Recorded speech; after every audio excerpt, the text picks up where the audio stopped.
ogeessi martuu namni martuu warra deeggaru fotoo isaa maxxanfatee jira. Caffeelleen warra booji'e nu maxxansee jira.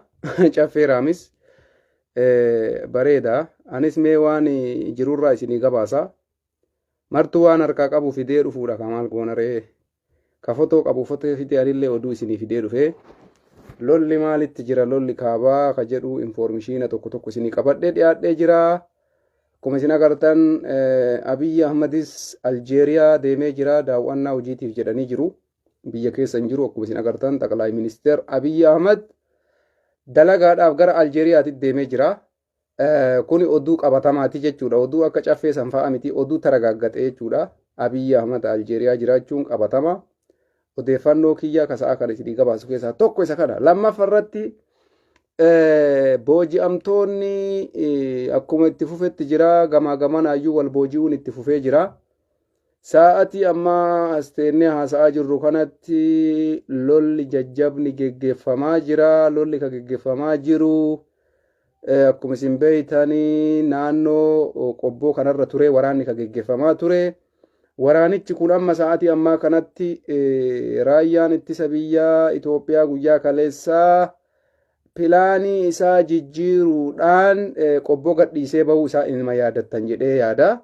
Sanitti aansuudhaan taaktikii godhuudhaan kallattii 6-7 itti marsee sa'aatii ammaa kanatti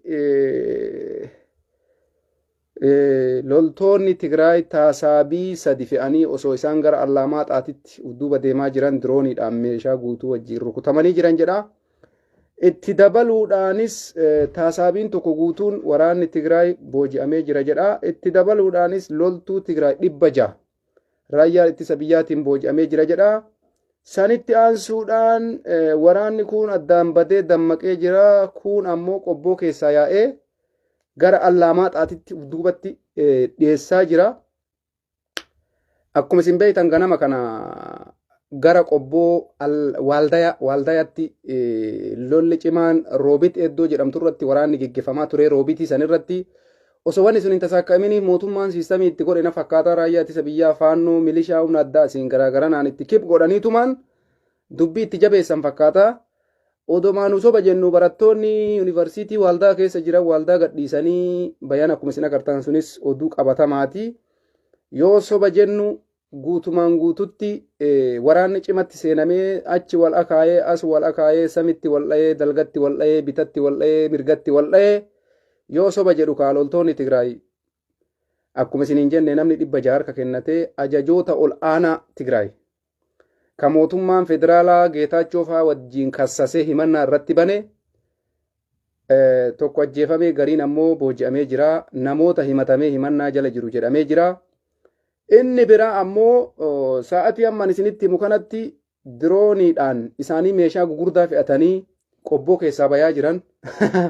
Dirooniin rukuttee jirti. Kaameeraa ilaalaa jirta. Asirraa waa isinii dubbisaara bar. Gabaasa isinii kennaara. Asii waa ilaalaa jira bar. Gabaasa asii isinii kennaa jira. Kaameeraa ilaalaa.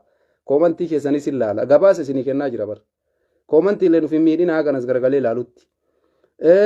Amma sa'aatii kanatti guutumaan guututti bootaa loltoonni Tigraay ganama kana qabanneedhanii isinii gabaasan sun guutumaan guututti harka faannoo raayyaa ittisa biyyaa galee jira. Qobboon amma sa'aatii kanatti raayyaa ittisa biyyaattu harkaa qaba. Sanbichaa miti dubbiin akkuma isiniin jedhe loltoonni Tigraay meeshaa waraanaa fe'anii osoo achi deemaa jiran dirooniidhaan rukutamanii kunis addatti dhukkuba mataa itti ta'ee amma sa'a kanatti qobboon guutumaan guututti raayyaa ittisa biyyaa harka jirti. Sanitti dabaluudhaan kun ammoo beekaa waan qabatamaati miti. Waan qabatamaati bar.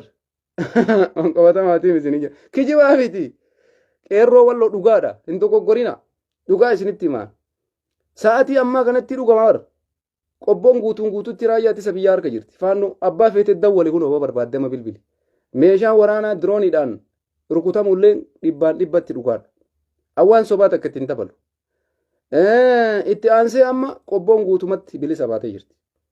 Sanirraanuyyuu waraanni Tigraay akkuma isiniin jedhe nama hedduu boojamee ajajoota isaan barbaadanis ka qabamee jira ka lubbuun qabames ka wareegames hin jira. Sanitti aansee sa'aatii kanatti gara Allamaaxaatitti warri rabbiin lubbuudhaan hambisee siltaawii makfakfagii illee taatu ani hin beeku. Dhiifama. Loltoonni Tigraay akkuma jiruun kallattii hundaanuu isiniin jedha. Kallattii amma ganama kana isaan isinii qabaasan. Ganama kana dhageeffattanii hima kallattii shaniin isinii qabaasan isaan. Kallattii shan kan isaan keessa seenan. Amma sa'a kanatti guutumatti wanti isaan isinii himaa oolan sun raayyaa ittisa biyyaa harka jiraa. Faannoo harka jiraa. Kuni marrajaa isa jedhan sani ka qabatama waan qabatamaati. Akkuma waan qabatamaa isinii maxxansaa jira isinitti himaara jechuudha. Kun jettee gurbaatillee kijiba eegalte dhugaadhaa barkuun. Dhugaadha na dhamadu namni batabboo itan akkana gabaasu kana. Waan an sobu see amma namti ani akkamiin soba takkaa Profeesar Ahmad Cidullee soba dubbatu dhageettanii. Sagalee isin dhageessisa ishee naaf kolcha. Eegamanuu dadhabdan. Viidiyoo isinii qabaan viidiyoo qabatamatti jechuudha. Garuu maxxansuun hin beektan kan akkuma isiniin jenne maxxansuu waan akkasii sanirraa qusannee jirra. Waan jiru isinitti himnaa. Qobboon sa'a kanatti raayyaa ittisa biyyaa harka jirti. Warroonni waaldaa jirtanis barattoonni Oromootis jechuudha. Akkuma mana yuunivarsiitii gadhiisanii sodaa kanarraa ka'ee yuunivarsiitii gadhiisanii guyyaa rakkoon hedduu jabaatte nullee isinitti guyyaallee isiniin gabaafne. Ganama kana nutis akka yaada kennaatitti Tigraay waaldaa yaa'iin qabatti jedhamee eeggamaa ture. Dubbiin hin taane roobiitti bakka jedhamtu irratti lola cimaa geggeeffamaa ture. Dubbiin itti jabaattee isaanii humni isaanii jalawaaf jedhee akkuma isin agartan kana qobboo keessa warri jiranis bitaa mirgaadhaan marfamanii amma guutumatti qobboon raayyaa rakkoo kennaa miti. Kanaafuu nuti nama kamirraayyuu bilisa ta'ee Oromoo yoo akka Oromootiif bilisummaa barbaade kophaa isaa dhaabachuun nurraa eeggama. Akka Oromoo taanee jechuudha. Hayyoota hedduu qabna. Hayyoonni Oromoo walgaanii mari'atanii eenyumarraayyuu lolli amma namni martuu aangoo isaatiin wal lolaa jira. Tigraay isaarra kan lolaa jirtuuf dhuguma beela uummata isaanii saniif natti hin fakkaatu. Osoo beelaaf taate lolaan jala qaban ture. Maal godhan addunyaa irratti dhiibbaa godhuu akkuma kaleessa haasofni jalqabame san akka ifaan gadhiifamu akka baankiin gadhiifamu kana gochuu qaban ture. Funyaan qabnee deebii deeffanna namni jedhu dirqama wanni amartuu akka hin taane hin beekama. Lubbuu namaa galaafachuun ammoo bu'aan qabu. Funyaan qabnee lafa keenya deeffanna funyaan qabanii waan barbaadan godhachuu osoo danda'anii seenaa Tigraayis lola kana keessatti waggaa lama akkanatti ennee ilaalaa turre. Waggaa lama guutuu. Waggaa lamaan kana keessatti Tigraay gaafa jalqaba lola jalqabu humna isaan qaban hin beekan. Tokko meeshaa maqalee ta'anii ittiin asmaraa rukutan qaban turan. Meeshaa maqalee ta'anii bahardaar rukutan qaban turan. Rokkeetti jechuudha. Gizee sanuu injifannoon goolabne. Waa'ee walaa yoo hin beekne nu gaafadhaa isinitti himna. Har'a injifannoo biraa fiduu dhiisi yeroo rokkeetti ittiin asfararraan qaban sanuu injifachuu hin dandeenye. Yaadattanii amma bahardaariin rukutu Tigraay rokkeettiidhaan. Hin yaadattaniimi. Kanaafuu gowwoominaa qaba. Tigraay deebitee injifattiin dogoggora uummata nagaa fixuudha jedhee amanaan. Kanaafuu akkuma Abiyyiin jedhe san silaa waggaa 3 loluu caalaa waggaa 10 karama nagayaatiin dhiibbaa dippiloomaasii godhaa maaloo ifaa gannuu dhiisa maaloo baankii gannuu dhiisa afaan nagayaatiin funyaan isin qabnee deebii deeffanna jechuudha immoo obboleeyyan lamaa yoo wal lolte walii galuu hin dandeessu. Araarri jaarsi jidduu seenee woon araarsin. Kanaaf Tigraay isa kana akka dogoggoraatitti fudhadhee jechuudha. Waan waggaa lamaan dabreerraa illee barumsa hedduu fudhadhee. Barumsa hedduu waa baay'ee isin haasa'uu danda'a. Tigraay har'a humna kaleessaa san qaba. Hin qabu. Abiyyiin garuu har'as humna kaleessaa san qabaachuu hin danda'a. Sababiin isaa addunyaarraa abbaa fedherraa meeshaa liqeeffachuu hin danda'a. Biyyuma fedhe Imireet Arabii haa ta'uu, Tarkii haa ta'uu, Maarree haa ta'uu isaan caalaa isatu irra wayyoo qaba jedhee amanaa jechuudha. Garuma kamittuuyyuu humna namaallee baay'ina namaallee biyya bulchaa jira waan ta'eef tan akkasitti ilaalutu sinirraa eegama. Gama Tigraayin jechuudha. Kanaaf Oromoon ammoo dhaabbata isaa sirreeffachuu qaba. Akka Oromootiitti. Tokko nu namni aangoon nu baasuuf nu qabsaa'u hin jiru. Tigraay ijoollee sabiyyii kana ka'uuf dura dachaasee hiriirsee oofuuf akka isin yaaddan san caffee raamisfaa xaqlaay ministeerii nu godhuufi miti. Iskeel gabbisaa fa'a, Heenook gabbisaa fa'a. Jarri bar xaqlaay ministeerii ta'uufi miti bar.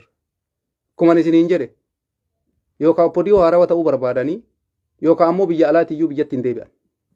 Tanuma bu'aan isaanii waan biraan qabdu wanni achi dhaqanii har'allee bakka sanii deebuu didanii achuma ta'anii achumatti cimu. Oromoo fi miti kun.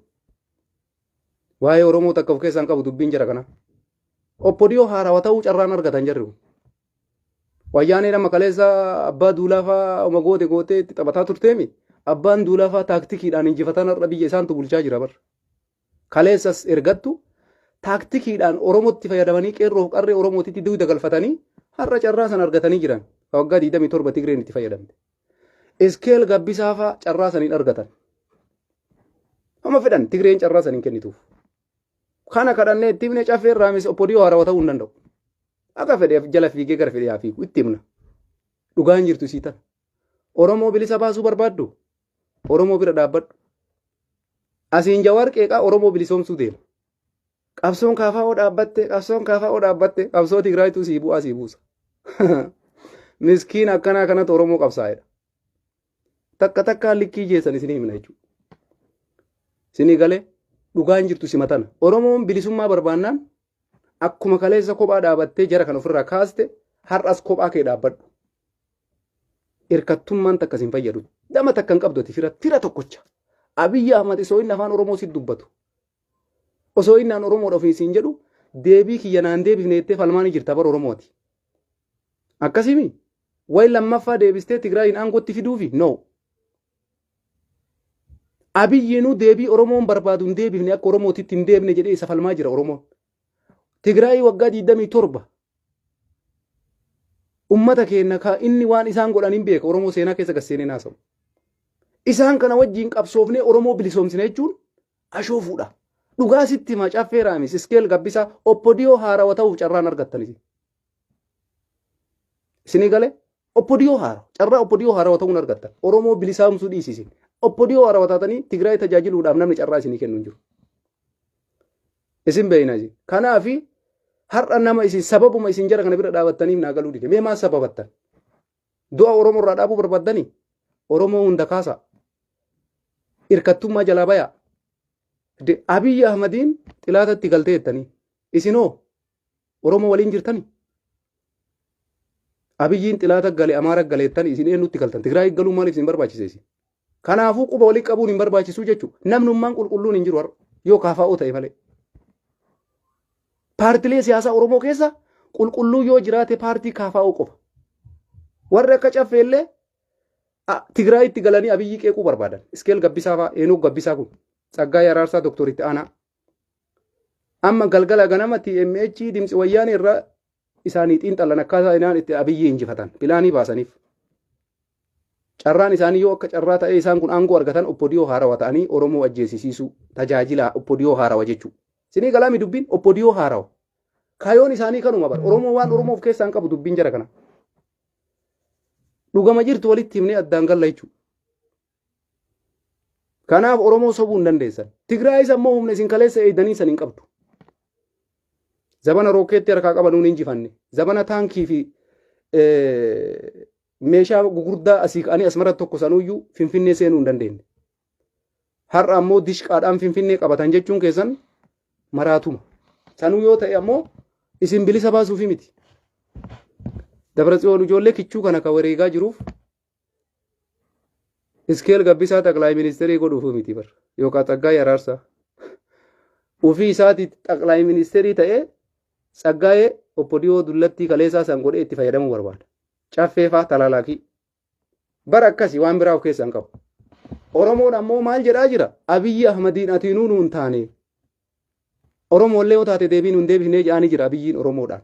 Deebii keenya nuu deebisi jennee Abiyyi gaafachuu wayyamoo nama kaleessa waggaa 27 dura dhaabannee wajjiin dhaabannee Abiyyi. Mee garaagarummaan keessan Abiyyiidhaan isin qabdan maali? Oromoodhaaf ibsaame.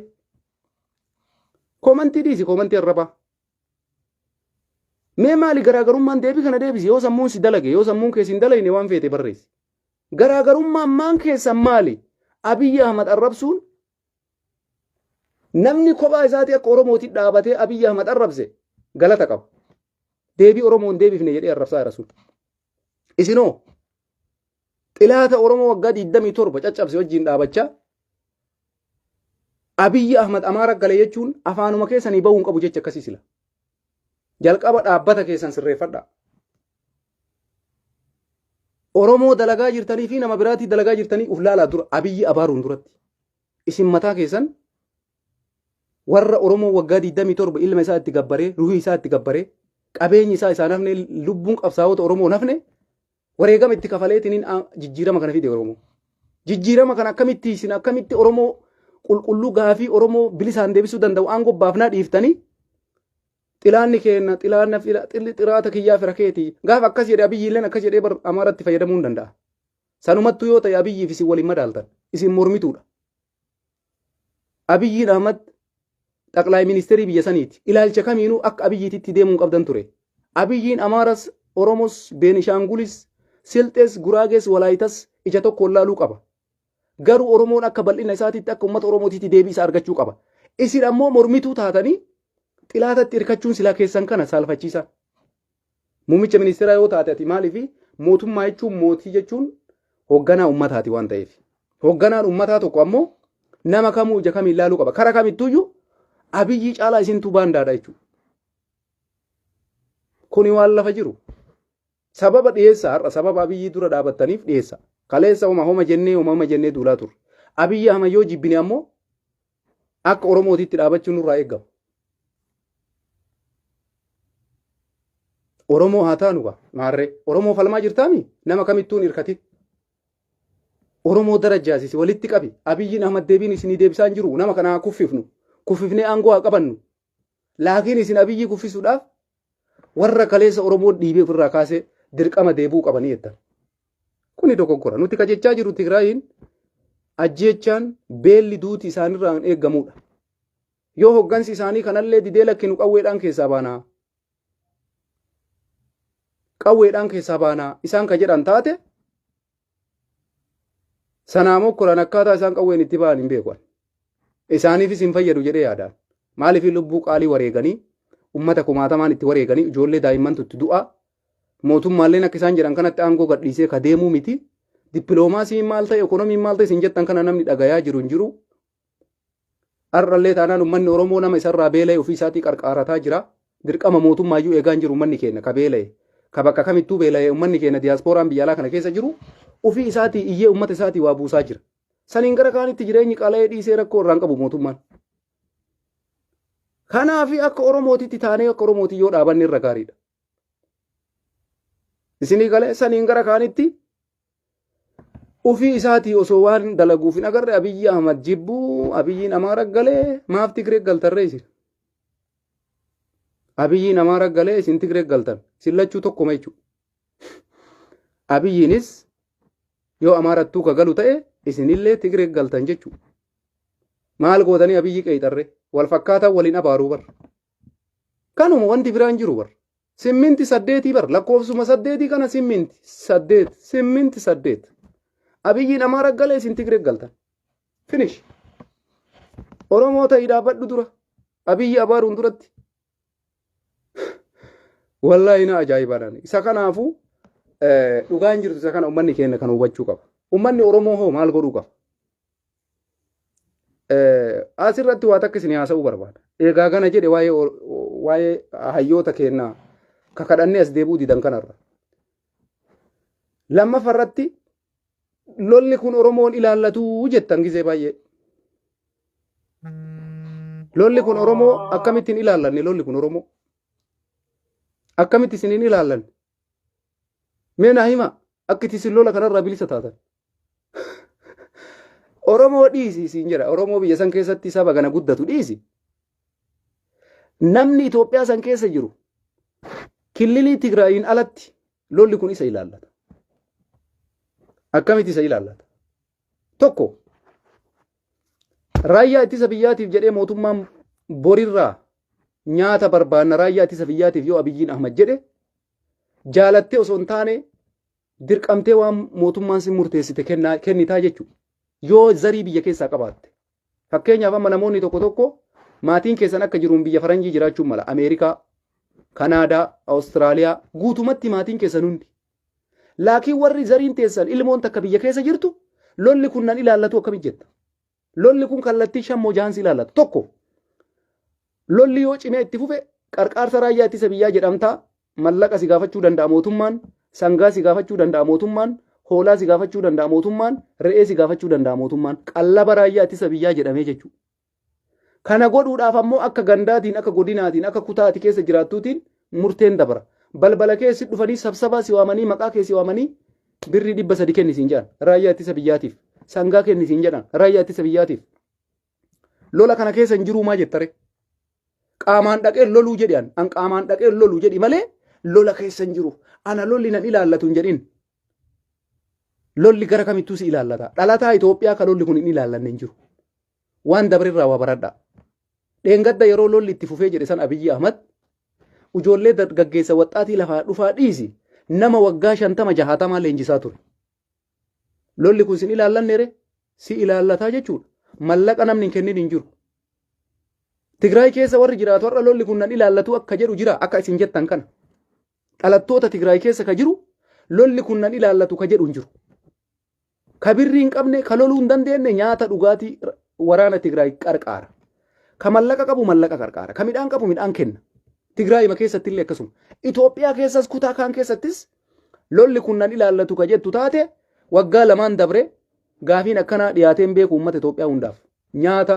qallaba raayyaa ittisa biyyaa jedhame kuni waan qabataman lafa jiru jechuudha lolli kun nun ilaallatu jechuulleen soba dhugarraa fagaate fira biyya san keessaa yoon qabaanne nama biyya san keessaa hin qabnu jechuu hin dandeessa Itoophiyaa keessaa laakiin lolli kun nan ilaallatu an keessa hin jiru lola Abiyyiitii fi lola Tigraay akkas isiniin jedha bar caffeen keessan akka jedhaafi lola Amaaraatii fi Abiyyii jedha caffee raamis yeroo baay'ee maaltu lola Amaaraaf Abiyyii godhe lola kana Abiyyiin xaqlaay ministeriidha mootummaa Itoophiyaati yoo barbaachisaa ta'e caffee raamis yoo inni Itoophiyaa qaqqabe gurra qabee lolchiisuu danda'a Abiyyi Ahmad caffee mataa isaa anjaa silaa lubbuufu biyya san hin dhaqu osoo inni irra Itoophiyaa gabbu'e boruma gurra isaa qabee leenjii geesse lolatti oofa xiyyiitii dhukaasee dhiisee sun rakkoo caffee raamisi malee rakkoo Abiyyiitii miti dhugaan jiru kanuma ilaahitti jirtu kan mala mootummaan barbaade taanaan akkuma caffee raamis booletti gabbu'een leenjisee gara lolaa oofuu hin danda'a mootummaadha mootummaan dirqama sirra kaa'uu hin danda'a namni marti jaalatee lolan deemu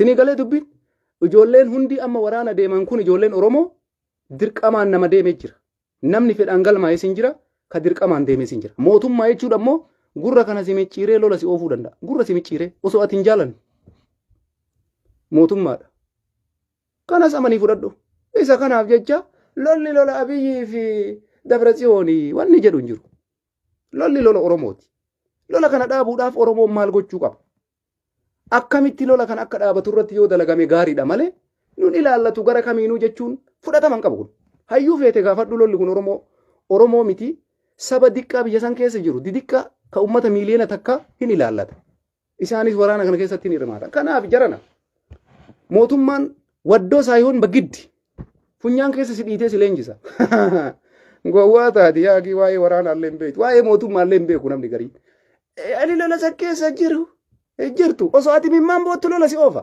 osoo ati mimmaan gannayitu ila osoo mimmaan sirra gayyaa'u rabbi na haa baasu rabbi narraa haa qabu jedhi malee amma warra Finfinnee keessa taa'ee waa barreessu kana mee ilaala dirqamaan oofuu hin danda'a mootummaan deem bakka dirqama jiraataa jirta biyya san keessa dargaggeessa si baraan mara qaama kee fayyaa qabda lolatti deemta kanuma lola jechuun waan biraaf keessaan qabu jaalateetii miti namni marti kadirree waraanaa dhaqee du'aa jiru jaalateetii miti bar ijoolleen amma achitti du'aa jirtu ta isin nun ilaallattu ijoollee Oromootii isin jettan sun jaalattee bakka san hin dhayne ka osoo haati duuka boottu ka osoo abbaan duuka booyu makiinaa keessatti harka hidhanii itti darbantu jira kana mootummaa si godha jechuudha biyyaaf loltaa biyyi nama biraa isaa fuutii dargaggeessa hoodhu sitti kaballaa darban makiinaa keessa si buusan gaafa kaanii kama dirree waraanaa dhayxee leenjii fudhattuuf agarra jechuudha kanaaf jarana dhugaan jirtu sii tana nun ilaallatu lolli hin jedhina lolli nun ilaallatu hin jedhina xiinxalla keenya kana fudhadha nuti profeesaroota Tigraay xiinxallitu san caalaa isinii xiinxallina profeesaroota Tigraay akka iskeel kana agartanii isaan caalaa isinitti himaa nama waa'ee siyaasaa dhugaa isinitti himaa Oromoon ilaallatu siin jaa dimtsi wayyaanee irra dhufe haqqa lolli kun Oromoon ilaallatu jedha inni ta'uufiitii barra akka ture Ameerikaa jiraafi bakka Oromoon ilaallatu jedha achi taa'e garuu biyya keessaa mootummaan ijoollee balbaluma itti ankaaka'ee dargaggeessan fattasha qaama isaan laala fayyaa qabda nagaa qabda orkab makiina dirree leenjii deemsise dhugaan jiru kana kanaaf jarana lolli nun ilaallatu hin jedhina yaa rabbii lola kana dhaabi yaa rabbii nagaa buusi gama kamirraayyuu yaa rabbii nagaa buusi jedhi malee lolli lola Oromootii miti Oromoon ilaallatu obboleessoo raayyaa ittisa biyyaa ati argitu kana gaafa dheengadda kutaa tokko keessaa nama 50-60 baasan jaalateetii miti namni baasii 12 baase mootummaan kutaa tokko keessa kan beeku baasii 12 jechuun nama 1000 meeqamee ilaala. Kana mara osoo akkanatti timtu lola Oromootiin Oromoon tokko keessa hin jiru siin jaan. Oromoon tokko keessa bar kijibaa miti kijiba adii. Kijiba adii. Lolli kuni ilmaan Oromootu wareegamaa jira dhallee gamaa gamanattu kakufaa jiru Oromoodha. Kana dhugum walitti himuun barbaachisaadha. Kanaaf lola Abiyyi wanni jedhu jira. Abiyyi amatta ofiiti 4 kiiloo xurii nuccuu isaan tuqu karabatiisa. Habibi. Kuniif gowwoomsuudha. Kanaaf falli jiru nagaya. Nagaya. Amma mee rabbi sin agarsiisa. Lolli kun mee jabaatee itti hafuuf. Eeggadha.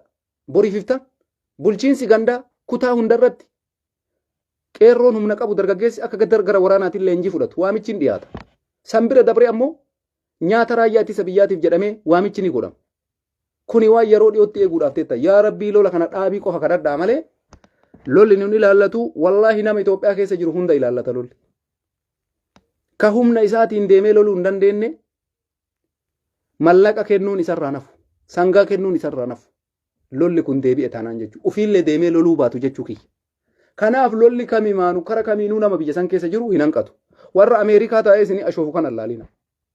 Lolli lola Oromoon ilaallanne warra isiniin jedhu biyya alaa keessa taa'ee kunniin hin ashoofan jiran. Hin ashoofan isaan kun.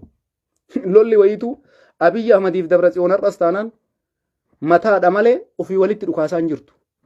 Gara siillee dhufee dhumaa jiru ijoollee Tigraay miskiina. Ka garanaallee dhufee du'aa jiru ummatuma keenya nammata miskiina. Gama lachiyyuu hoggansi waraana ofiitii isaatii dhaqee dirree dhaqeen dhukaasu jechuudha. Hoggansi hoggansaa qaamaan dirree waraanaa dhaabateen dhukaasu.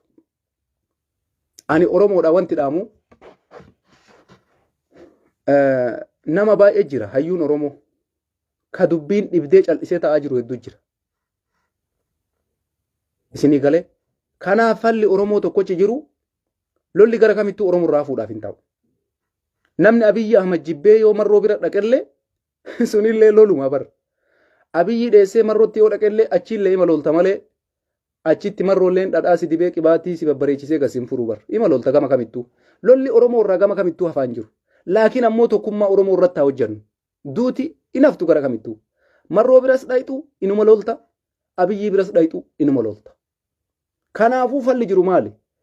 Tokkummaa Oromoo jabeessuudhaaf Oromoo walitti dhufee akkamitti Oromiyaa tanarratti gaafiin isaa haala salphaadhaan akka deebi'u irratti hojjetamaa osoo irratti dalayne isii tanarra filadhaan.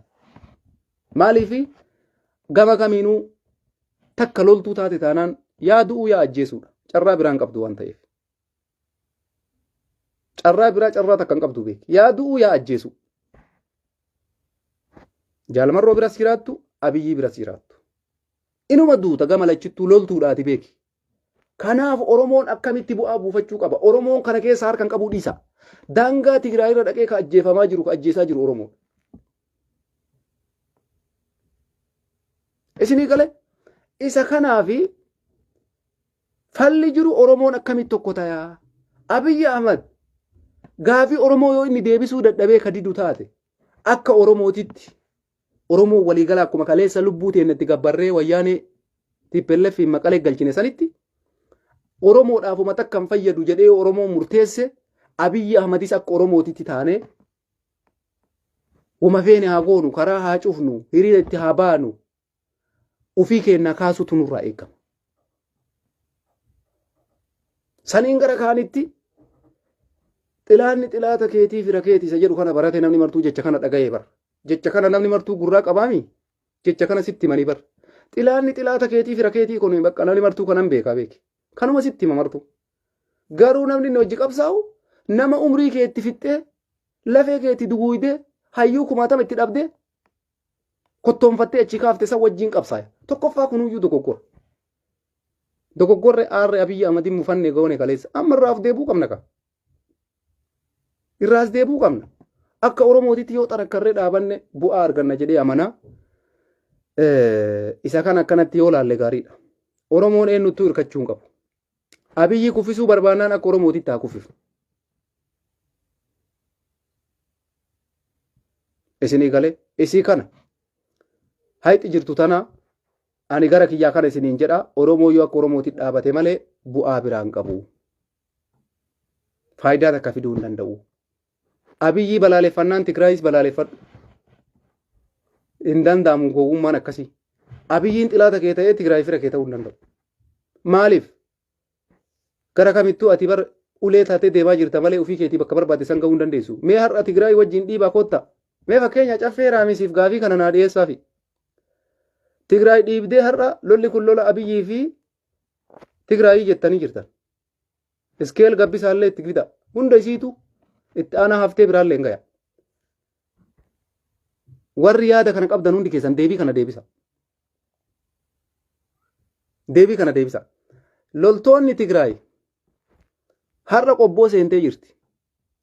Fakkeenyaaf boru Dabrasina, Waalda, Kamisee, Dabrasina, Sanboota Shawaa seenti.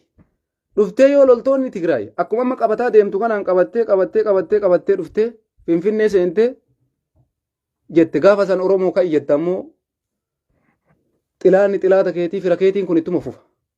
Maali deebiin keessa? Har'a dachii Amaaraa irra jiran. Gaafa isaan dhufanii Oromiyaa seenan akkuma isin jettan kana deemanii humna qabaataniitu jechuudha. Dhufanii Oromiyaa gaafa isaan seenan Finfinneeyyuu seenuu yoo isaan dhufan uummata Oromootii waamicha dabarsitan ammoo ittuma dhiitan akka dabarsin dhaqeetiin maasaraa dhuunfatutti. Deebiin keessan maal ta'a warra deeggartoonni TPLF lolli har'a isiniin ilaallatu jettani yoo Abiyyiin lola kana achumatti dhiisee jalumaa goreetuma satat jedhaniituma dhufan yaanni keessan maali? Deebii qabdu. Dabratsiyoon yoo achirra gattaa'e akkuma isin jettan san Oromiyaa walabaa dhaabadhaa akka mirga qabdan isiniin jaami. Akkasiimi alaabaa teessan gad dhaabattanii handhuura Finfinnee keessatti yaa salaam. Kaartama kee sararatta yaa Allah. Kaartaa sararaa jiran. Iskeel gabbisaa Oromiyaadhaaf. Dabratsiyoontu kennaaf ka. Kana sammuu keessan keessa haqa. Kuni tasumallee waan ta'u miti. Tigraay Abiyyi kan mormaa jiruuf ummanni isaa beela'ee dheebeteefi miti. Qabatama jala sararaa fudhadha. Qarqaarsa dheengadda addunyaan kenniteef namni ummata isaa jalaa saamu ummata isaatiif yaadeetii miti. Isaan kalolaa fi jiran aangootti deebi'uudhaaf amanaa fudhadhaa hundi keessa. Amanaa fudhadhaa. Gaafa har'a Tigraay qabboo seente isiin dhuftee magaalaa Oromiyaa seente ummata Oromoo ka'i wayyaanee si deebitee hin jettammoo oppodiyoo haarawaa ta'uuf qopheessitan gaafsan. Deebiin hin jiru, deebiin qabdan. Dhugaan jiru isa kana. Kanaaf jarana dhaabbadhaaf laala. Wanti isiin gaafa dhuftee Tigreen naannoo Oromiyaa seente Oromoo dammaqi, Oromoo ka'ii karaa cufi, Tigreen sitti deebite har'allee gaafa jarri waa mara injifattee achi geette san Oromoon jechuudhaaf deeman jechuudha.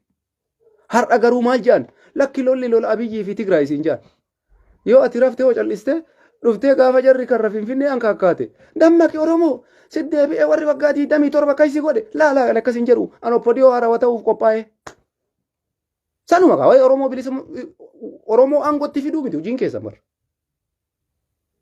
Oromoo bilisa baasuu miti hojiin keessan qabatamatti kanuma. Wanta akka waa'ee qabsoo Oromoo irra hin jirtan. Namni qabsoo Oromoo irra jiru akkam goonee namicha kana dura dhaabannee akka Oromootti kaafnee aangoo qabanna jedha malee nama waggaa 27 falmitee ofii keetii ofirraa kaaste wajji dhaabannee achi deebifnee kana waan nullee ga'u nuu qooda jedha garii. Tokko maal naan jedhe beektanii Tigraay jedhe dhufteetu Abiyyii qofa achi kaafnaan garuma Maqalee as deebiti jedhe. Garuma Maqalee as deebitee nuti Oromiyaa bulchina jarri Maqalee deebitee. Nama akkanaattu jira bar. Tigraay Finfinnee maseentee Abiyyi achi kaaftee Maqalee deebuuf ijoollee kichuu kana fixxi. Ay miskiina. Ay siyaasa keessan kana bar. Dabratsiyooniif Geetaachoolleen Finfinnee maseenanii Abiyyi achi kaasanii iskeelfaa achi kaaniituma as deebi'an gara Maqalee. Akkasitti yaaddi ijoolleen teena takka takka. No. Achi gatteennaan Itoophiyaa at farsim jecha jedhu kana qofatu afaan Dabratsiyoonii baya. Dabratsiyoon har'a bar Tigraay bilisa baasuu hin danda'a bar bakka jirutti. Tigraay walabaa ijaaruu hin danda'a bar bakka jirutti. Akkamitti? Fakkeenya mootummaan lola maatii 5 irraa dhaabee ture. Lola maatii 5 irraa dhaabee ture mootummaan. lola mootummaan irraa dhaabe kana keessatti silaa Tigraay lola lammaffaa hin jalqabnaa funyaan qabnee deebii deeffannaa jechuun qabu ture. Maal godhuu qabare? Araaruma san suutuma malaan itti deema. Maaliif? Ummanni isaanii beelaa jira, dheebotaa jira. Ibsaa barbaada, baankii barbaada. Lolli beekee akka isaan miidha malee lolli Abiyyi hin miidhu. Lolli Abiyyi Ahmadiifillee umrii dheeressa. Abiyyi Ahmad kanaaf lolli umrii dheeressa. Akka ajaa'ibaa kanatti yoo nagayaan deemame Abiyyiin hin da'uu aangoo gadhiisuu danda'a. Lolaan inumaayyuu Abiyyiin carraa argata bar ittuma fufee dheereffata malee achiin ka'u. Amma exactly wanti isin jalaa dhokate isa kana. Sini galee Dabratsiyoon fa'aa carraa har'a sa'aatii kanatti dachii isaanii Tigraay walaba godhuu hin danda'a Dabratsiyoon. Tokko waraanatti hin seennu yaada jedhu murteessa. Lammaffaarratti addunyaa dippiloomaasii dhiibbaa godha. Waraanni uummata kiyyan fayyadu kana caalatti an ijoollee kanan fixu jedhee murteessa.